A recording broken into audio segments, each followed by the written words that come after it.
Jesucristo es ejemplo de dos virtudes preciosas, la prudencia y la sencillez. También existe la falsa prudencia. Vamos a conocer un poco de estas dos virtudes y de esa falsa prudencia que debemos de imitar.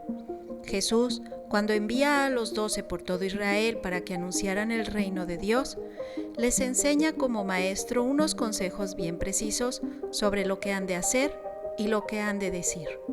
Bienvenido a tu canal, Vive tu Fe.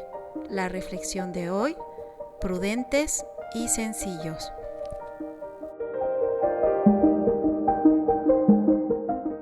El maestro le da a sus discípulos dos consejos bien precisos sobre lo que han de hacer y lo que han de decir. Les habla de las dificultades que sufrirán. Así se lee en el Evangelio: mirad que yo os envío como ovejas en medio de lobos. Sed pues prudentes como las serpientes y sencillos como las palomas.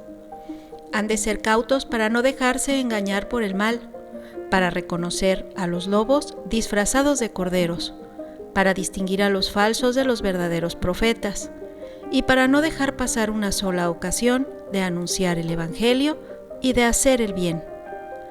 Han de ser a la vez sencillos, porque solo quien es así puede ganarse el corazón de todos. Sin sencillez, la prudencia se convertirá fácilmente en astucia. Los cristianos hemos de andar por el mundo con estas dos virtudes que se fortalecen y se complementan.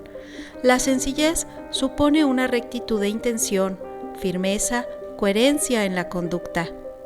La prudencia señala en cada ocasión los medios más adecuados para cumplir nuestro fin.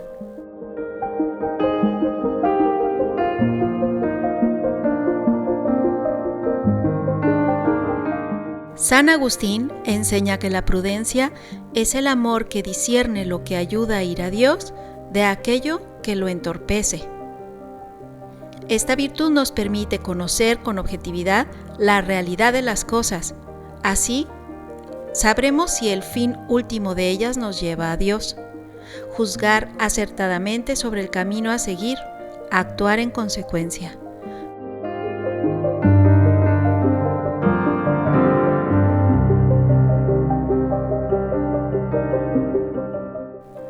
Prudente no es, como frecuentemente se cree, el que sabe arreglárselas en la vida y sacar de ella el máximo provecho, sino quien acierta a edificar la vida entera según la voz de la conciencia recta y según las exigencias de la moral justa.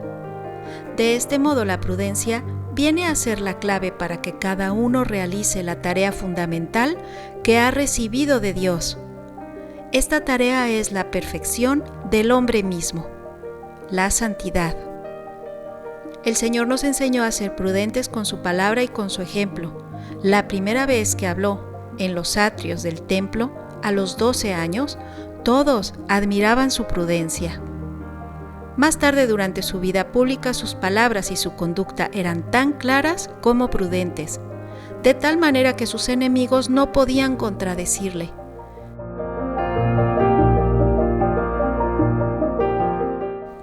De Cristo hemos de aprender nosotros. Para ser prudentes es necesario tener luz en el entendimiento.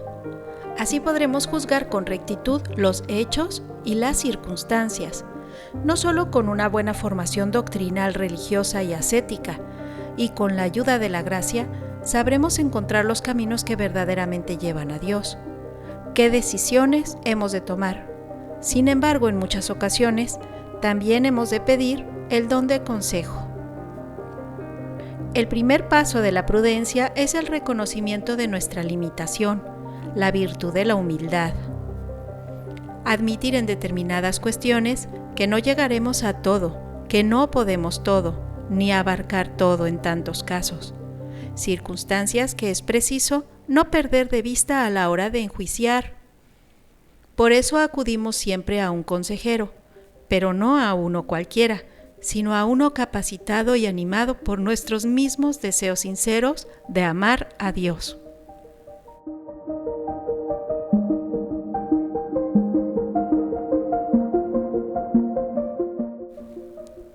Santo Tomás indica que de ordinario, antes de tomar decisiones que acarreen graves consecuencias para sí o para los otros, es necesario y se debe pedir consejo. Pero no solamente en estos casos extremos debemos pedirlo. A veces se hace urgente una orientación a mayores y pequeños en materia de lectura de libros, de las revistas, de las series de televisión que vemos, los periódicos, las noticias que leemos, asistencia de espectáculos. Unas veces de forma violenta y otras, de una manera solapada, pueden arrebatarnos la fe del alma y crear un fondo malo en el corazón, en el que después se arraigan con facilidad todo género de dudas, de tentaciones que podrían haberse evitado con un poco más de humildad y de prudencia. No existe justificación alguna para no alejarse de una situación que puede ser el comienzo de un descamino. La sencillez nos mueve a rectificar cuando nos hemos equivocado, cuando aparecen datos nuevos que cambian el planteamiento y la solución de aquel problema. En la vida sobrenatural, la sencillez, tan cercana a la humildad, nos lleva a pedir perdón muchas veces en nuestra vida, pues son muchas las flaquezas y los errores que cometemos. San Juan Pablo II, hablando de la prudencia, invitaba a un examen de conciencia de nuestra conducta, que hoy podemos hacer nuestros. Él nos decía: ¿soy prudente? ¿Vivo consecuente y responsablemente? ¿El programa que realizo sirve para el bien verdadero? ¿Sirve para la salvación que quiere para nosotros Cristo y la Iglesia? ¿Voy derechamente a conseguir el fin sobrenatural, la santidad, para el que me llamó el Señor?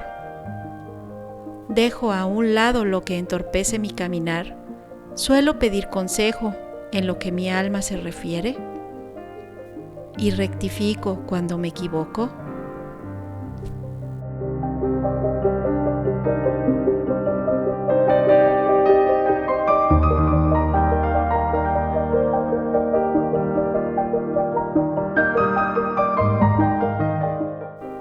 No es verdadera prudencia la cobardía, el no tomar decisiones arriesgadas o evitar enfrentarse a los problemas.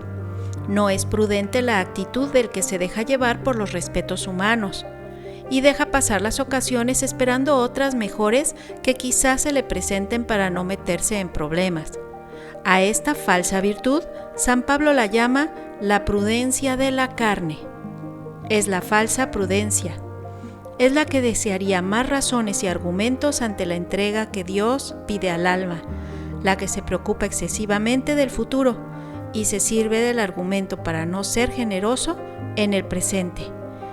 Es aquella que siempre encuentra alguna razón para no tomar la decisión que compete y que le compromete.